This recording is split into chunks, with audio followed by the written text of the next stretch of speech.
Halo teman-teman semuanya, berjumpa lagi bersama saya di channel Botanic Garden. Pada video kali ini saya akan membahas tentang tips atau cara menanam tanaman alpukat dari biji yang kita tanam di pot, teman-teman ya, supaya itu cepat berbuah.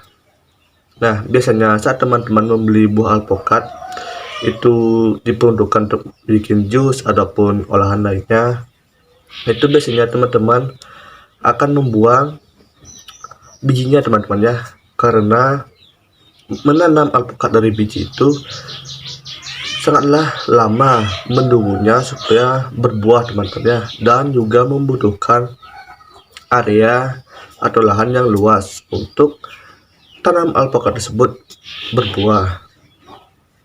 Jadi di sini saya akan memberikan tips bagaimana caranya supaya tanaman alpukat itu yang dari biji ini ketika kita tanam di pot itu cepat berbuah, teman-teman ya.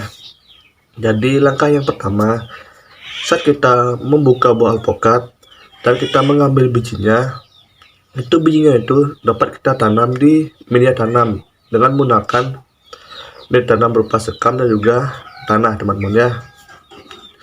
Dan juga teman-teman bisa menggunakan cara ini seperti misalkan di tanaman alpukat itu ditusuk menggunakan tusuk sate ataupun tusuk gigi, kemudian kita taruh di atas gelas yang berisi air, teman-teman ya.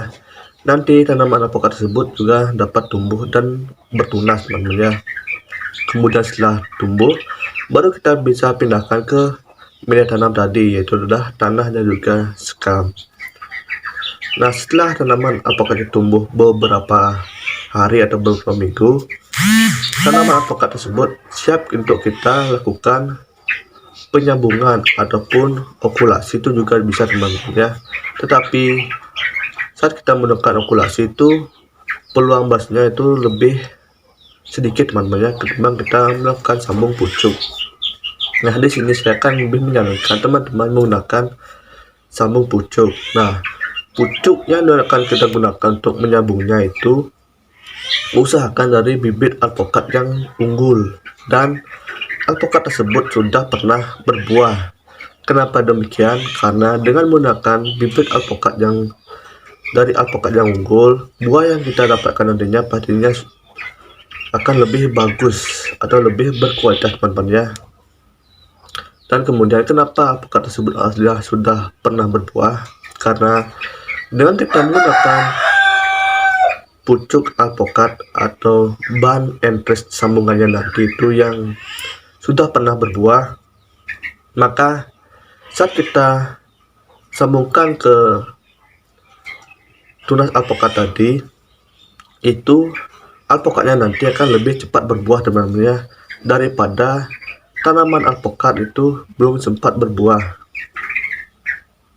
Jadi setelah kita lakukan penyambungan dan setelah berapa minggu sambungan itu tumbuh dan juga menjadi besar,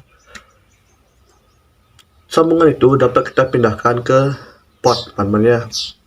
Nah, di pot itu kita bisa gunakan media tanam seperti misalkan satu bagian pupuk kandang, satu bagian tanah, dan satu bagian sekam ataupun itu juga pasir juga bisa, teman-teman ya. Nah, jangan lupa setelah tanaman itu kita tanam di pot dan tanaman itu tumbuh, maka kita akan berikan yang namanya pupuk NPK yang memiliki kandungan fosfor dan juga kalium yang tinggi, teman-teman ya, supaya membantu dalam proses pembudakan bunga dan juga buah pada tanaman alpukat itu supaya lebih cepat, teman-teman ya. Oke, sekian dulu tips dari saya cara menanam tanaman alpukat di pot supaya tanaman alpukat tersebut lebih cepat berbuah, teman-teman ya. Dan jika seandainya teman-teman memiliki permasalahan mengenai tanaman teman-teman, baik itu tanaman hias ataupun tanaman pertanian, itu juga teman-teman bisa tulis di kolom komentar, ini kan saya bantu carikan solusinya satu persatu. Dan jika terdapat penjelasan saya yang kurang bisa dipahami ataupun kurang jelas, nanti teman-teman juga bisa tulis di kolom komentar, nanti akan saya bantu jawab satu persatu. Dan jika ternyata terdapat kata-kata saya yang kurang berkenan pada video ini, saya mohon maaf sebesar-besarnya, dan sampai jumpa di video berikutnya.